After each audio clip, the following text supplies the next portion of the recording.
I'm hungry. What do we have to eat, Nathan? All we have is these Skittles. These really, really sweet, sugary Skittles. How odd and interesting and convenient that you just happen to have Skittles right here. Man, that's a lot of carbohydrates and such Like- fat.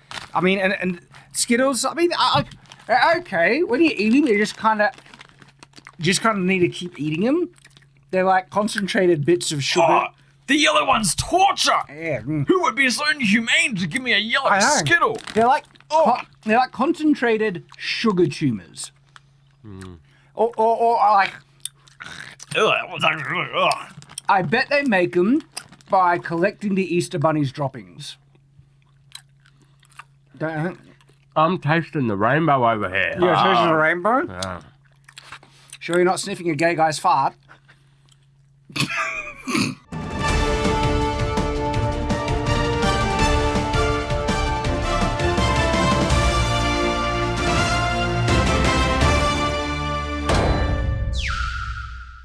Welcome back to The Watch. And we just watched Shazam! Shazam! Fury of the gods. Yeah. Shazam! So much fury and so many gods of being furious in this film. There wasn't that many. Yeah, it was only like, what? Three and a half. 4, 5, 6. What do they count as a god now? Superman's a god in their world. Demigods. They were counting them. Okay. I don't count them, but they were counting them. They were. So, interesting film. I didn't hate it. Isn't this a coincidence? Oh, wow. What a coincidence. Why is this a coincidence? Well, me and Nathan had like a tiny discussion. I just wanted his rating out of 100. Mm-hmm. But I have no idea. Neither of us had any idea what Shad thought. I didn't think it was that bad. Yeah. I thought it was okay. It was okay. There's problems with it, There's complicated thoughts. but this is the thing. It's actually better than Black Adam. Mm-hmm. And it is way better than Multiverse of Madness or Thor Love and Thunder or Doctor Strange. That is Multiverse of Madness. What's the other one? The Ant-Man and the Wasp one. Yeah, Quantumania. Quantumania. Better than Quantumania. Wakanda Forever. Better than Wakanda Forever. 10 times better. Like, please don't watch that movie. Watch this one instead. Well, I mean, you can't multiply by 0, and so it's technically infinitely This better is very than those true. It's pieces very of hard crap. to do. Yeah. There were multiple times I was sitting in the theater and I thought to myself, wow, this is kind of refreshing. This isn't a Marvel superhero movie. It feels different in a good way. Like, it wasn't, because there's other DC films and oh boy, they're like, oh God. This one I was like, hey, this isn't the worst thing. I'm kind of digging this. There were parts where I felt something. Mm-hmm. I felt something. And not only did I actually feel emotion, like even a slight little bit of uplifting emotion at one point, there was another point I laughed out loud. You did? I did. Now, see, Actually, sorry, there's 2 points Yes. I need to acknowledge. One was a good laugh. The other was painful cringe laugh. Yeah, the master of working here is knowing what laugh that was for Shad in the cinema. Was that you laughing? Yeah. Oh, I thought that was some old dude in front of us laughing. I'm like, Well, there are a few of those guys too, yeah, that laugh, but like, it's hard to tell whether it's a cringe laugh or that was actually funny. So I'm keen to hear what those actually were. And so with all this, I would probably give it maybe a 5 or a 6 out of 10 myself. I'd probably give it a 6. I would probably give it a 75 out of 100. I like rating things in 100. It gives me more Which precision. is 7.5 out of 10. Yeah, something like that. There was... Yeah, you can literally divide it by 10 and but then that'll make our ranking match up. Like, I don't understand why 100 because if I be like, specific. we can be very... You're going to give it a granular. 68? Huh? I'll give things 68 if I need to. Okay. So what, it was 75? 75. Sure it wasn't 74 and a half? No, I would probably even... I could even bump it up to like a 77, something like that. Like Wow. On the higher Se- end. Maybe it's just- 77? I mean, 75 I was thinking, but 77, that's just... You're getting close to 80. Nearly 100. Well, I on the like... spectrum. I like Did you DC. realize? I like DC more than Marvel, and it's been a while since I've had a decent DC film. So interestingly, I mentioned in I don't know what other videos, but I have mentioned that I prefer the aesthetic of DC over Marvel, but I prefer the writing usually in the comic books. I'm afraid of the comic books here, okay, in Marvel over DC. But we are in a period now where DC superhero films are unironically better than Marvel. At the I don't moment. I don't want to say that because we won't get into spoilers just yet, but there's problems with what they've done with this film. Oh yeah, one of the biggest issues with the film is that the DC universe it's supposed to be based in is dead. Exactly. They're trying to have you invested in characters into a future story, and there's implication that things will continue, and it's not. We already know for a fact that some actors are not returning. So it's like right off the bat, you're like, hey, this might actually lead into something that I would be really interested in. All of a sudden it's like, oh, but right, they're not coming back. There's no lead in after this. Yeah. So it's like they made it before they fired everybody, and now everybody's gone. So it's too late to backtrack now for them. So I'm a little divided on this interpretation of Captain Marvel still. Thank you. Oh God, yes, Captain Marvel. Yes, I've never liked Shazam as the name, and they name dropped it in the movie. I was like, he said the thing. I think the guy who said it might have been one of the original actors. It was the really old guy wearing the original Billy Batson red shirt. Because he was wearing red, yeah. I'm pretty sure. I'm not familiar with the actor, but that was exactly one of those moments where they do it for the original actor. And so, for anybody who's unaware, before he was called Shazam, he was called Captain Marvel, and then there was licensing stuff, and they let the trademark go. Either the trademark or the copyright or something expired, and Marvel capitalized on that, and then not even trademark, they just published their own Captain Marvel, and then it kind of was a bit muddled, but for a good long while, all the way up until the New 52, it was still Captain Marvel. Yeah. Captain Marvel has some really old school roots. He's an old school superhero, and I've always really loved the aesthetic and the theme of, kid turning into a superhero, worked really well. And he has almost a legacy and pedigree that's as old as Superman almost. It goes back, right? And he was one of the first superheroes that were actually put onto live action. I think there's a black and white Captain Marvel show. I didn't know that. Yeah, if you go back, and there were things that I've always liked about Captain Marvel, right? And one of the things that were more consistent, classic Captain Marvel, he was never a joke. And they really lent into the kid immaturity thing, even with the first Captain Marvel, which I was never fully sold on. The second one, I don't know. I'm conflicted. It doesn't feel like Captain Marvel to me yet, but if I take it as a completely new kind of, now they call him Shazam, there were moments I enjoyed a bit with the immature kind of kid attitude that he still possessed in his superhero self. And they even point out there's a bit of something missing in regards to your personality and your powers here. I feel like from older versions of Captain Marvel, he tried to appear outwardly like an adult and stuff like that, but there were little slip-ups where you could tell he was a kid, that sort of thing. Where this, they did lean into it really hard, which I'm not hating. It's one of those things where it might just be a preference thing. Could be. It's not like a flaw. It makes sense within what they're trying to say. For me, I think that I'm okay with it in these two movies because he's growing. But if they, for example, do continue this series and we get a fifth movie and he's still like this, and he's already 18 now in this movie, I feel like there needs to be at least an arc of maturity in seeing him grow up more. I don't know. I feel like this movie would have been... Because there was really good cinematic elements in this, and there's really good elements of heroism. I was like, yeah. And then it was kind of ruined sometimes by the humor. You had this really good thing going, and then someone make a joke, and then I kind of got out of it a little bit. So I don't say I hate the humor, but I feel like for me it was a bit imbalanced. I also preferred the iterations of Captain Marvel when it was just him on his own and not the other family. Yeah. But I did always like him when he was interacting with the Justice League. Yes. Specifically the Superman stuff. That stuff is cool. That was and great. I want to see that, but I'm not going to get that.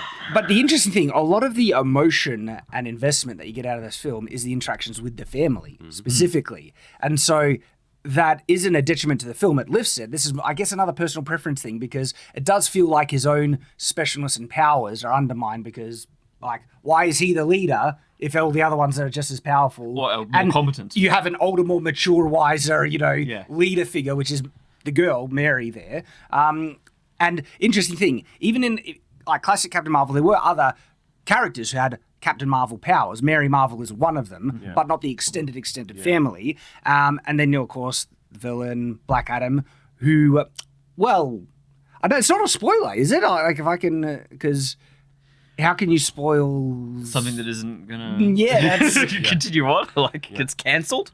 Because it's not there. I can't spoil something that's not there. There's not even a hint, reference, nod, acknowledgement of Black Adam, and you'd think like that would be huge. That's a really important thing. I saw an article which I didn't click on saying that Dwayne The Rock Johnson refused to be in this movie. Apparently they offered him a cameo and he didn't want to be in it. Like, I don't know whether that was before or after the whole James Gunn thing. But you didn't need him to acknowledge it.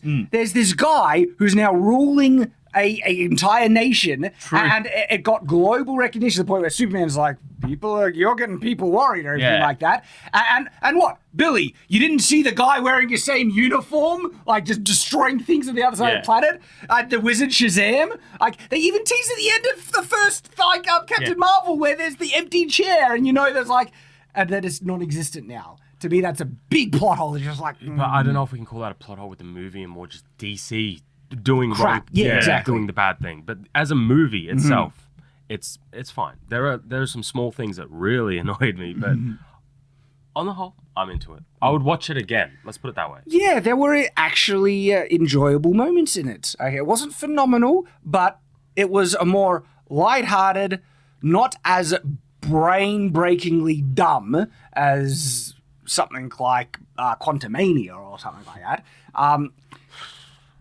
Look, as soon as you start to think about it, though, you do run into some... Yeah, but, I mean, you run into that with every super... Because there's superheroes. Like, for example, something that annoyed me in this film was the unevenness of when the powers were applied to certain situations. Yep. Like, that annoyed me. And they have some very useful powers that they are very selective when they use. Exactly. Like, something like that, but... Yeah, exactly. You start to get, like, once you get to that, you get to, like, all superhero stuff doing dumb things. That's dumb, but it's not as brain-breakingly dumb as not telling your family that there's an evil villain in the quantum realm that you've been exploring and stuff like that, where the entire plot of the film is resting on something so dumb that anyone with a brain would have mentioned or said something, we're not in that territory. We're just like, there's some bad stuff. Little stuff. Like stuff that has to happen to make superhero stuff happen. Like those. Kind of. There is one bigger one. There's ways to get around it, sure, but writers don't put in that much attention to detail. Well, I mean, some do. Like Picard Season 3. Superhero stuff. I haven't seen anybody put in the time and effort to make a situation where a superhero specifically can't use his powers or has to use his powers in those situations where it makes sense. Because in most situations, you're like, well, why doesn't Superman just smash this? Or why doesn't he just grab this? Like, it's always very... Well, there's examples when a superhero is written really well and they're consistent with the power scale and stuff, but we don't see many instances of that in current superhero, films and things. So that's kind of the non-spoiler section that then we'll move on to now the spoiler section. And so rounding that off is like, I'm still sitting on maybe, a 5 or 6 out of 10. Yeah, I'm a 6. I'm still if you like DC and you can move past a couple of things, it's a solid film to watch. It's definitely not like Black Adam or what was it, Batman v Superman, or the upcoming Flash movie. Flash movie. Yeah. That's going to be a doozy. So this is your warning. We're moving into spoilers now. What were some of your favorite things, the things that annoyed you? Should we start with the product placement? Like, should we start? Okay. Yes. Actually, that's good. Let's explain that, because you could almost call this a 2-hour advertisement for Skittles now. Yeah. Because this is one of the most blatant, in-your-face product placements I've ever seen. I've never seen a product placement be a plot point. I don't think I've ever seen that before. I can't recall a single instance where it's important to the plot. You reckon like Hollywood writers have tiers of like sponsorships, and the top one is being a plot point? Yeah, it would have to be. Like, how much do you get paid to be like a plot point? They would have paid so much. Like, it was legitimately a Skittles ad with even the tagline that was said twice. Taste the rainbow. Taste the rainbow. Taste the rainbow. And it wasn't just I like Skittles. Yeah, mate, taste the rainbow. It wasn't that. It was actually far more in your face, where the plot is just they needed it. And this isn't a good plot point. They just basically need the characters, the kids, to do something because they lost their powers. And there's something that they're going to do is that they're going to find a creature, because all these other monsters are appearing. They're going to find a creature that the other monsters are afraid of. And the little girl loves unicorns. And then the wizard's like, oh, unicorns are vicious. They'll destroy everything. What do they like? And they're like, I forget the first Ambrosia. thing. And then they say ambrosia. It's like, we don't have ambrosia. And then the little girl's like, I know what to do. And she runs out. And for some reason, she knows where unicorns are. She just walks to, they're found in dark places. She's like, I don't know, first dark place they look, they find unicorns. Very convenient. How many did you count? I counted 3 instances of product placement. I counted the first time when she... did you put Skittles in your sister's pocket that time? See, I didn't count. That was not as overt in your face. Because that was the first one. Yeah, that was like very subtle. That was actually them setting the foundation for the later product placement to justify her having Skittles on The her. arc of Skittles. Because no, it actually happened more than that. Yeah, because then she is taking out the yellow give her the- Skittles to give her to the bowl, give yeah. the Villain lady, yeah. the villain lady. To give her Skittles. And then the third one I counted was the plot point one, where it was actually really important. You needed those things. So they find the unicorns. The unicorn starts to charge them like it's going to kill him, and then she just takes them out, throws the Skittles. It's like, we don't have ambrosia, but this is the closest thing. And then the unicorn starts to eat these Skittles like it, and then she says, taste the rainbow. I'm so conflicted on this, because like... That is something that I would say as a joke. If like someone's like, taste the rainbow. Like, so I'm kind of conflicted. Like maybe someone would say that in that situation. This is what I mentioned this in the car because I am somewhat conflicted because you do talk about products in real life, And things the that you memes like. that are associated with those things, Yeah. like that happens. I mean, we did a whole video on Flex Seal and stuff, right? Exactly. And Check out that video if you haven't already. on Shadiversity, and it wasn't to promote it, it's just because there's memes around it. We wanted to have fun with the product and stuff around. So it happens in real life. So but it's just funny because you know it's a product placement. That's why you're like. Oh. I'm not conflicted. I'm fine with it. They probably needed the money. They can take it. It was done creatively for once. Yeah, like it Warner wasn't Brothers. like Skittles. Taste the rainbow. Like it was actually in the plot. It was subtle. It was funny. Like I enjoyed it. I wasn't taken aback by it at all. That was my cringe laugh when I saw that and she said taste the rainbow. Yeah. That's when I was like, oh, come on. If they do- It pulled you out of the movie because it was so blatant. No, I was okay with it. If they do product placement like that in movies, I'll be fine with it. To me, because the entire plot point to justify it was so contrived and forced, it's not good. It gets a negative for me. Yeah. And I think I've seen worse, though. I think the worst product placement I've seen is in the TV series Bones. And she consistently gets new cars that, I forget the other guy's name, but it's like, new car, huh? Yeah, you should really check out this feature. Has automatic rear, park sensoring and stuff. And she literally spouts off a ad script in the middle of the episode. It's a 6-liter. Yes, yeah, I'm not kidding. And it's that blatant where she just literally talks about certain features of the car like you're watching an ad. Yeah. So they're clearly paying for it, and there's the other film that does it. When I say blatantly in terms of the amount of different brands they inject into it, but not as blatantly as like Taste the Rainbow is Transformers. So if you see Transformers, like the one with what's the guy? It's the I don't know. Not Shia LaBeouf? Not it's the other guy that comes in. Mark Wahlberg? Mark Wahlberg, yeah. Like they the Transformers knock over a truck full of beer, and he picks up a beer, cracks it open, drinks it. And then there was the other one where they even had like product placement of Asian brands because there was one time that he had a juice box and he was drinking, and then he slowly turns to the camera and showing the juice box. Like Transformers does it a lot. I don't have a problem with it because these brands exist in real life. They exist in real life. Yeah, so it's kind of like, I just want them to disclose it like we have to. I just want that. Is it like they don't have to disclose it? That's I want that. really interesting. And Equality. because like these characters aren't saying they like it because they like it. They're fictional characters. They're saying they like it because they're getting paid, right? And if they wanted to try and make it realistic, and they wouldn't do this because they don't want to lose money and potential, paid sponsors later on, is have people crap on brands as well. There's brands we like, but there's also brands we hate. And it's like, I need a Coke. Why do you want to drink that camel piss? Like, it's gross. Do you know how bad Coke is for you? Because that's real stuff that people say. I would think have it more balanced in terms of you see the competitor. Like, because it's always like they'll go to grab a drink and it's just Coke or it's just some energy drink. It's like, at least have a few different cans in there because that's more realistic. Most people have lots of different drinks. This is true, but the brands would be the ones that you can't show other brands. Exactly. Like if there was a single Starburst that appeared in this film, Skittles would flip. Are they made by the same people though? I don't know. I think they are. Probably. Starburst and Skittles. I think they're about the same company. So it's just interesting how much we're talking about that because, so clearly it's It's working. It hijacked a decent portion of attention from the film. Yeah.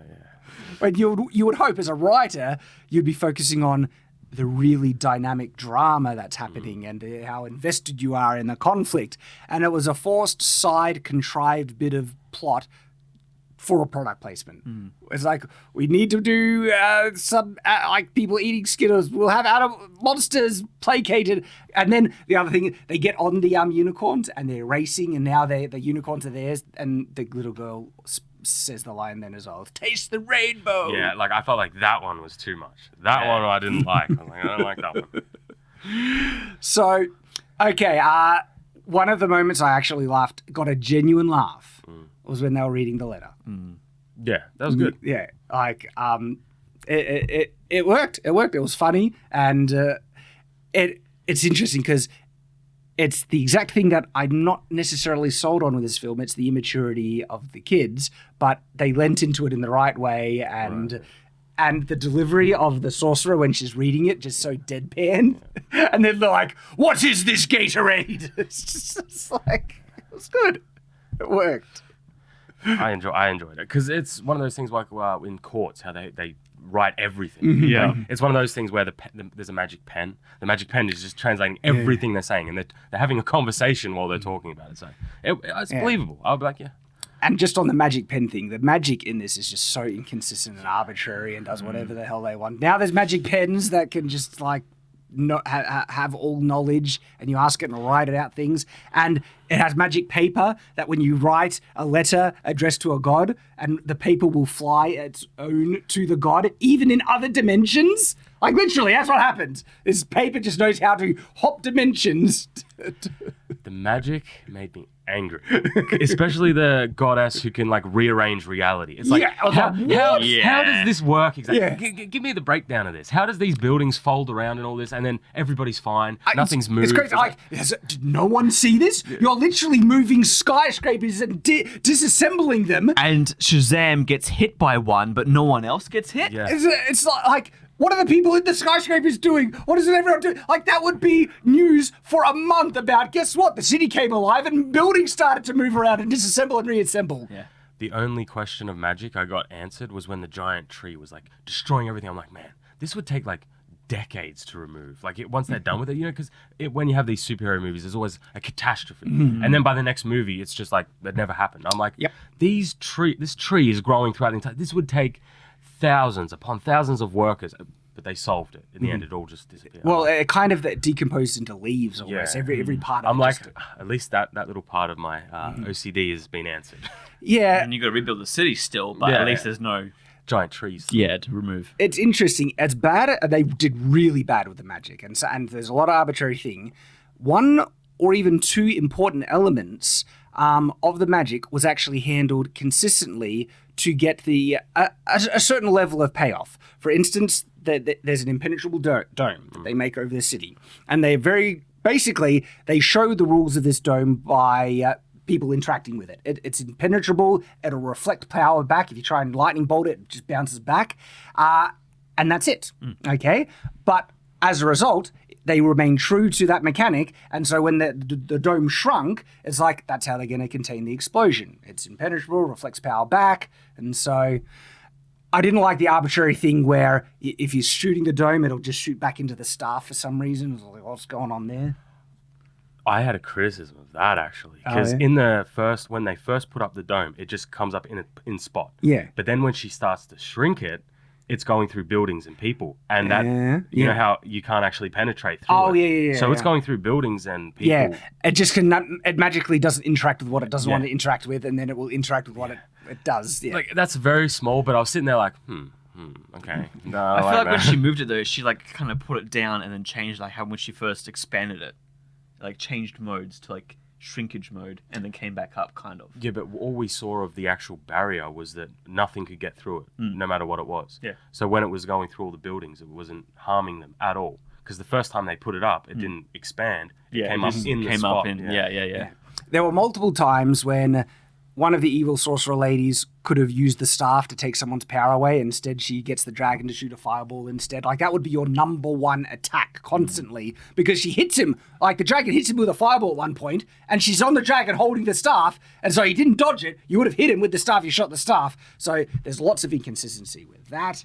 And she loses the staff like 3 or 4 times in the film. Taking the staff from them is shockingly easy when they just want to. I was going to say, when they want to, though. When they want to. Like he says, it's like, oh, I did this again, almost like you weren't expecting it. I'm like, well, you'd think by now that she would have a tight grip and like look around to see where he is. They're going through all this fighting, right? And then towards the end of the fight, it's like, well, something like along the lines of, there's one thing I have super speed. And then he just knocks her out. I'm like, you don't lead with that? I would say, genuinely, the biggest plot point in this entire movie is the super speed. Because they demonstrate multiple times that with super speed, they can evade attacks, they can take the staff quite easily. They demonstrate this multiple times. But then in certain situations, they just run like normal people. Or fly slowly as well. It's just like... There's a particular scene where the dragon is literally on the ground running after them, and they all just run at human speed. Why? When the old witch lady, you know, she gets stabbed through the thing, and because she's important to the plot, the lady that killed her doesn't check that she's dead and just leaves her. It's the whole thing. It just leaves her conveniently alive where she could do a thing later on. Also, she was laying there for like a day or so. It was ages. Like, she was just She's like, a gaping hole in her chest. Like, come on. You'd have to be dead. No, she's not dead, and she stays alive for the perfect amount of time that the plot needs. She is a goddess, but it still is like, wow, it's shockingly easy to kill a goddess. That's so easy. It has to be one or the other. Either it's shockingly easy, so much so that the person that killed him is confident that she's going to die, or it's really hard. Then why the hell did she leave them lying there where she could still use her magic? And there's other criticisms I have in like terms of a lore aspect, because we have Superman. Superman could tank all of these goddesses. Well, it depends. I know he's vulnerable to magic. I know this, but Superman more often than not uses the super speed when he's in fights. He does, which is crazy because they're like when. Actually, he doesn't use the super speed. He can be as fast as the Flash. And the Flash is like you can't see him move. And then when he's fighting with Zod, they're not moving at super speed. They're inconsistent with that as well. But I felt like in the later movie with what was the last one? Justice League. When he was fighting Steppenwolf, he was super speed all the time. I can't remember it, but probably. Yeah. Which is also annoys me because there is where Superman fights like Zeus, and Zeus just destroys Superman, and he's a god. So it's the gods in this are very. I have trouble reconciling their power scale here. I'd like to know the world building and background of which god was which god, because they mentioned our uncle Ares or something like that. Hades, whatever. But they said the god's powers were stolen, but Hades didn't have his powers stolen. Well, in the Wonder gods Woman. are dead, apparently. But then Hades wasn't dead. And it's just only the specific gods of the Shazam world or something. It's just, again, there's inconsistencies and you're just wondering, you've said something which just doesn't make sense with the world that you're showing and establishing. And then, like, I'm thinking, how do you steal a god's power? They just do. It turns out the staff is capable of stealing anyone's power with a zap. If it's a god power, man, they could take out Wonder Woman with a zap. Exactly. That's why it's so inconsistent that I'm just like, I'm having a hard time here. There was also the issue of cameos. I was getting angry at the first one because the dream one, I was getting angry at that one because I'm like, are they trying to like fake us out because they've already fired her? Are they going to do this? And then right at the end, they go, oh, here she is. But don't worry, she's still fired. Like, it's not going to be another one. There's not another one. What we're talking about is Wonder Woman. Wonder Woman makes a cameo in this movie. At the very, very end. The first one is super... And so... Yeah. I do want to talk about the ending. So, to me, I was almost would have. I felt there would have been better emotional payoff if he did actually. He did die, but they brought him back alive. Yeah. And I hate it when they do that. I think they actually set up because, interestingly enough, the character that gets some really good kind of, I guess, characterization and building is the brother with the thing. Like, he has some heroic moments without his powers that he was winning me over. Like, he was a bit of a conceited, power hungry jerk, and they're like, he wanted stuff. But in this one, he was actually showing himself to be legitimate, have heroic qualities. And that actually makes sense with the character, because he's a character who has I don't know, like he has a leg that has a problem or something like that. So he's They were very inconsistent with how well he could walk without that crutch. They at were, times. but just imagine someone like that being a superhero all of a sudden. They would go a little bit crazy and be like, I can do all these things now. I want to do this. So it would have had a lot of strong emotional payoff if Billy actually had died and he took up the mantle. And when he goes Shazam, he's wearing the red now and is like he's the new primary champion of the power. That would have worked. That would have, I thought would have worked really well, especially because there were two moments when he showed that he has some really strong qualities. He resisted the brainwashing that one of the witches were able to do stronger than anyone else. And it was out of loyalty and love for his brother that maintained that strength in his family. And he faced down. It's another one of those arbitrary, we're just going to say something does something, and it's the dragon exudes fear from its everything, and it makes everyone crap their dacks and run away. And so, it was just... I thought it made them, stiff. Stiff or paralyzed or something, and he resisted that to save the girl he had the hots for. The power of... It was problematic, that relationship. Yeah, it was. They didn't say anything, but they did. I love how the parents were like, there's something wrong here. Yeah. All our boys, like, these old women. And that's another pet peeve. When you have characters that are supposed to be ancient, she said 6,000 years old, they should be acting that age. She's acting like a teenager. It's like, come on. The only thing I would have to counter that is with, if you're in a dead realm with nothing to do for 6,000 years, you don't really mature because you have no hardship to really... But then you'd almost have emotional, antisocial damage to like you wouldn't know how to associate or talk with people. Yeah, I found their relationship... It's the same with the Spider-Man movies, the new ones. I don't like how quickly they fall in love. Like, there's no... He doesn't have to work for it.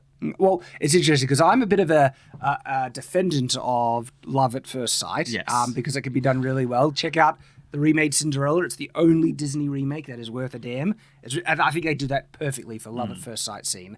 But then it can be done really poorly. And, she treats him like a complete jerk. MJ we're talking about in the first Spider-Man movie, where it was like, I hated her in the first movie.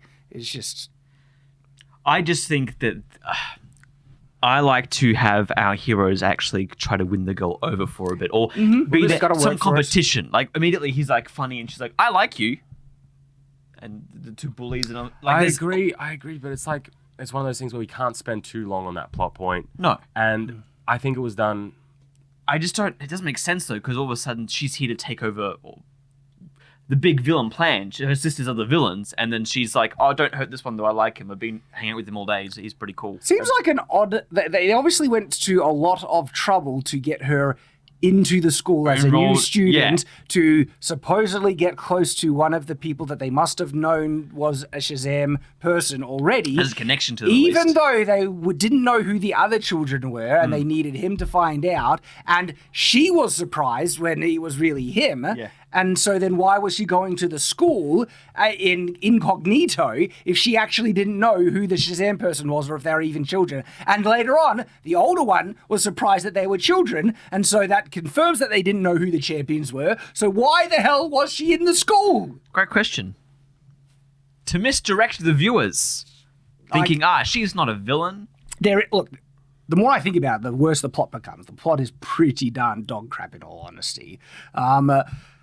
But it's also fun, mostly. The film is more lighthearted, and when I say it doesn't take itself too seriously, it's like it kind of in the correct way, but then it does take itself seriously when it counts. Like, when Billy Batson dies, and there's actual, honest sorrow there, and it's not undermined by a crappy joke. Okay. There's also real sort of things that are talked about in terms of like abandonment by your parents. Yes. And Billy's having a hard time. He doesn't want Yes. to lose this family he's got, so he's having a hard time like not being controlling. He's being over kind of clinging and protective Yeah. to them.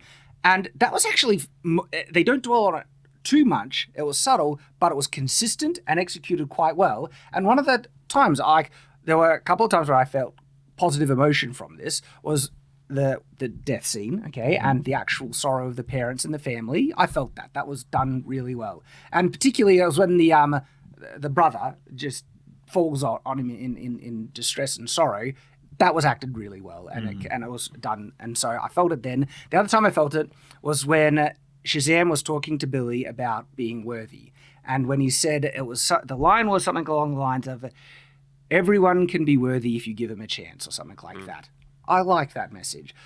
I don't like the message that you're perfect the way you are. I think that's actually a negative thing because that's just encouraging people to accept their own flaws and then celebrate their flaws as positive things. It's like, no, flaws should be worked to be overcome. And part of that message was, if you give them a chance, meaning if you give them a chance to be better, they can be worthy.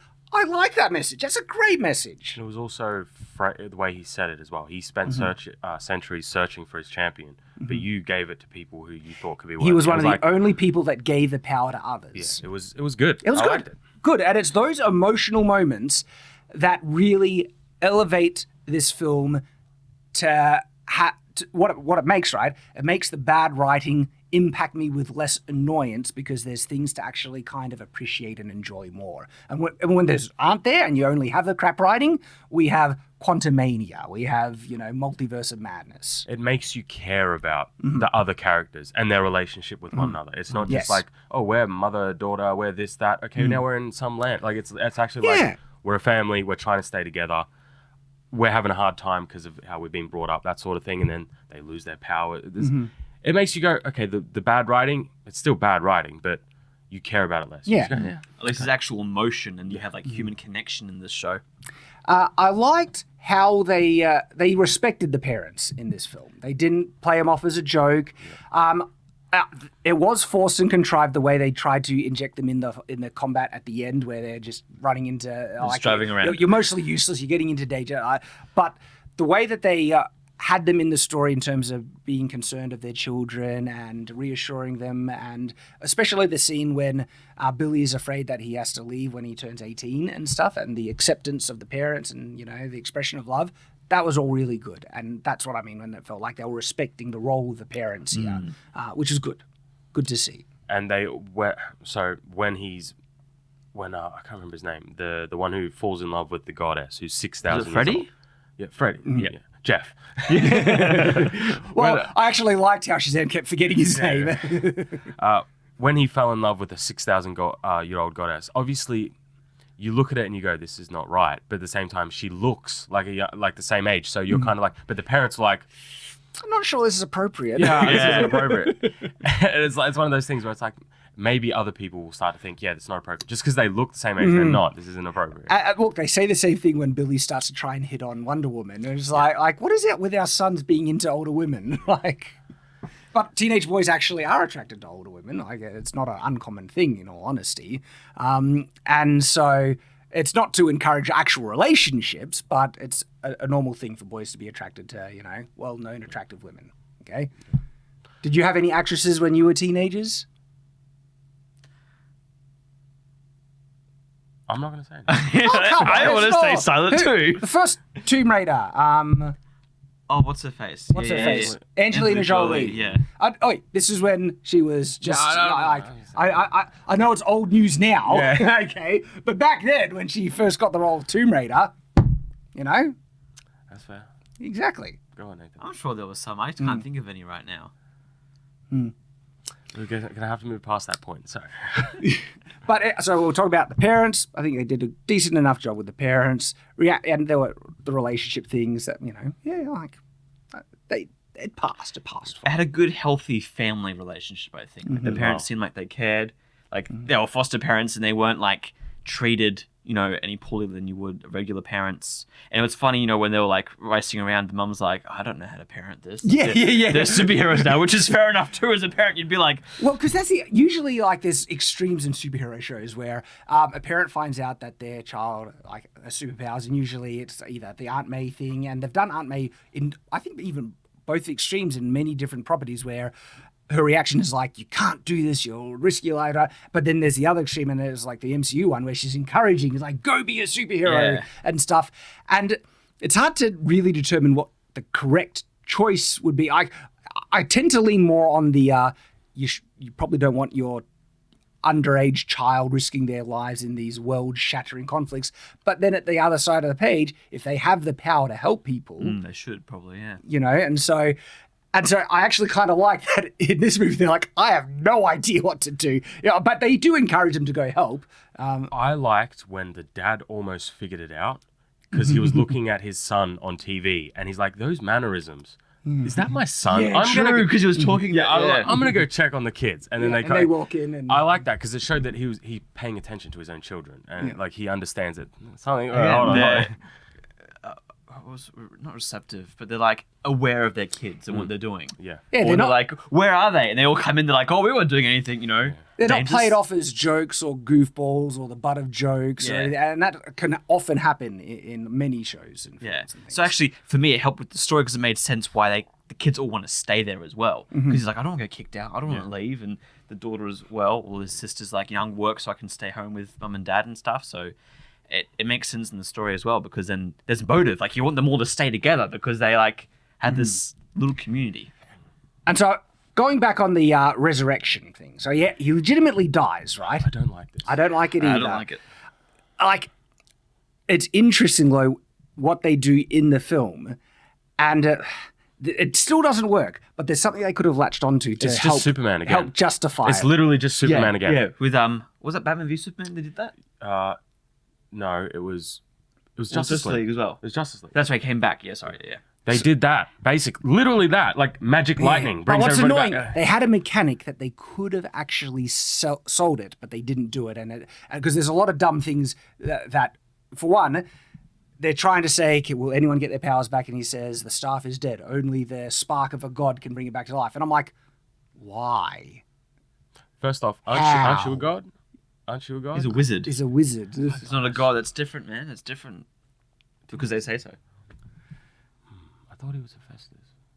Or maybe I'm just tripping. And Maybe this is me. it's just very confusing. But like, it's the spark kicks off what, some type of chain reaction that unlocks all this magical energy stuff. I thought it was drained, and like if you put a spark plug in an engine that has no fuel, it's just going to spark and do nothing. But it's gobbledygook to try and get what they want. Wonder Woman comes onto the scene and touches the staff, and the staff reignites. Well, she does a thing. Yeah. She uses her magic. And this brings back magic to the staff and resurrects Billy because he's a god now. The problem with this, the thing that I think about is, wouldn't that resurrect all the gods? Why didn't one of the other gods do this before to resurrect their father and everybody else, all the other gods? Like, Well, maybe they didn't have the staff. I don't know. But then they did get the staff, and they didn't resurrect anyone with it. that's what I mean. Yeah.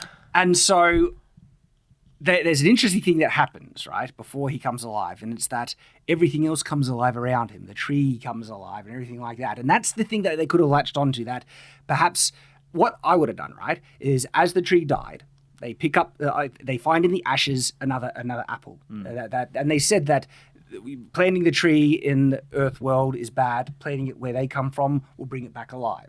And so they could have planted the apple in that thing, and it has kind of a renewing rebirth energy where as it brings the world alive, because they buried Billy there, it brings him back alive. I still take issue with the whole death thing. Stop faking out deaths. Either they die or they don't. Like they always do that. I agree. I think it would have been more emotionally satisfying if they actually had a valid death and passed on the mantle. But if they're going to bring him back alive, I want something better explained to justify it. And that wasn't there at all. He's just, the staff is alive, then he's alive now because magic. Yeah. And it's like, what? Okay. Either he dies or he doesn't die. Just stop doing the he dies. But he comes back in a minute. So like, just don't do it. Because I wasn't sad, like when he died. There was dry eyes all here. And as soon as they were like when they kept going, he's like, yeah, he's dead. I'm like, okay, is he though? Is he dead though? And then almost showed up. I'm like, okay, he's not dead. He's not dead. I had like full on me, right? I had that glimmer. I was like, maybe they will keep him dead and pass on the mantle to his brother. I would have That would have been loved that. great. I would have loved that. Because they set him up. The brother showed really good heroic I think characters. Zachary Levi is too good of a Shazam to like let anybody else play it. So I just knew that. I'm See- like, there's no way they're not going to do that. He is one of my most disliked elements of it. To me, he's not Shazam. He's too much of a... And also, he doesn't have the right stature, and I've never been I sold think it's on just him. the humor. That's why. He can do the humor. But if he didn't have the humor and it was a bit more serious, with little bits of humor in him, I think you'd like him more. I think it's just he takes the humor to like when the little girl is playing her superhero character. Yeah. It annoys me. Like it She's annoys like, me. I have thought a- they did it well in the first film, but it didn't get sold as well in this one. Yeah, Because you have the children who are full-grown adults pretending to be like you have actors pretending to be children, and it's just kind of like the little one was a bit cringe. So whenever I see Zachary Levi, like he's got a thin neck, and then he's in this clear muscle suit, and it just looks fake. And it's just like he didn't bulk up for the role. They just put him in the suit, and he could have got a proper, So he doesn't. He never, like I said, never looked like Captain Marvel to me.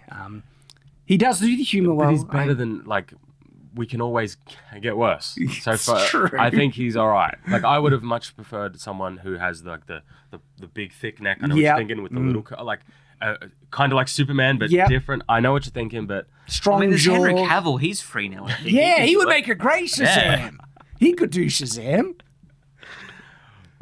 Like, unironically, he would make a great Yeah. Shazam. But no, I wish he died. Because here's the thing, right? I was really annoyed because I knew after this movie that haven't said they're going to make a sequel to Shazam. They basically have fired Wonder Woman. Like, they're setting all this stuff up for nothing. If they had just reshot this and killed him off and it was like, this is over, but his brother's going to take control, I would have been happy to, like, finish the movie series at that. could have ended the story. Yeah, it could have. Yeah. Tied it a nice little bow. But they brought him back to bait a continuing story, which it's not happening. Yeah. It's not. These characters are coming. The actors are coming back. Like, I reckon if this movie does well, they might. Because I haven't heard any news about Shazam. well, it's weird. I've heard news about everything else, but I Okay. haven't heard any news about Shazam. You actually have a point there, right? Because we don't know what they're going to be doing in the Flash resetting. Because they're going to reset stuff and it's going to be some type of dimensional warping thing. And they kind of have done this in the comic books in Crisis on Infinite Earths, where they did these they've done retcons, but they tried to play it into things happened in the universe and plot.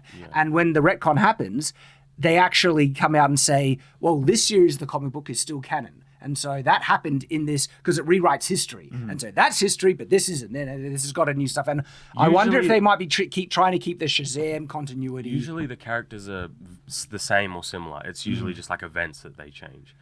I think they're going to keep... Because I haven't heard anything about Aquaman. You said he was being recast. I don't think he's being recast. I think Aquaman still fine. Because James Gunn was like, we're keeping him, but he's going to do a different role. I thought I we don't were know. keeping him, but he's doing that role because he wanted to do Lobo, which I think Jason Momoa would do a great Lobo. He but would, but he can't do both. He can't do Aquaman and Lobo in the same Yeah. universe. So I thought they were keeping him as Aquaman. All I knew is that Amber Heard was still going to be in the Aquaman movie, and Ezra Miller is in. And they Flash, and yeah. they kept the two most awful, cancelable people and Got rid of everyone else who's like fine, who people love. The worst part of this film is that it kind of makes you go, hey, so, like continuing the story, if this led into a Justice League film, this would be pretty good. Or But Justice Society. So, then they tried to bait you with Wonder Woman. oh, that Justice Society like end credit scene was cringe. I hated that. It's like, I knew exactly what it was as soon as I'm like, they're from Peacemaker. This is going to be Waller. yeah, don't it want wasn't this. going to be Justice League. What are you talking about? because one of the really fun things with Captain Marvel is actually the interactions of him with the Justice. Yeah. One of the best ones that actually had handled Captain Marvel just brilliantly was Young Justice, the animated series. Friggin' brilliant. And so it's actually one of the best DC animated shows I've ever watched. Young Justice, it follows like Robin, Kid Flash, Superboy, Miss Martian, just it's really, really good. Did you ever see the Justice League Unlimited, the arc where Superman and Shazam fight? It's done I so think I well. missed it. Lex Luthor basically does a big philanthropic adventure, to like help people. And Superman's he's a bit black-pilled at this point. And he's like, I don't trust him. I don't all these sorts of things. And Shazam is like, this is good. He's helping people because he's a bit naive, like a boy. And they end up, Superman trashes a machine that was meant to like create rain and help people. And they end up fighting Shazam and Superman. And Superman's weak to magic, so it's a fairly even fight. And in the end, Shazam actually rejects the Justice League. He says, I thought yous were better. Because basically it made Superman the bad guy in the story, because Lex Luthor manipulated everything. It was a really good like little arc where you got Shazam versus Superman and the Justice League intertwined with a Lex Luthor story. I loved it. Well, something like that in live action. They can do Shazam great. Like the Young Justice, there's this arc that happens in one of the seasons where all the adults, including the adult superheroes, disappear, and only the kid superheroes are left. And so the Young Justice, they have to try and figure it out. But because Captain Marvel is a child, he didn't disappear. Nice. And so he gets fully involved in the plot, and then he ends up joining and it's funny how the Justice League appear in Young Justice, and they interact a lot, even though it's focused on the kids. It's done great. How did they get sent? How did the adults get sent away? I think it was with magic. It was something, because I remember a Justice League Unlimited story that was identical. Oh.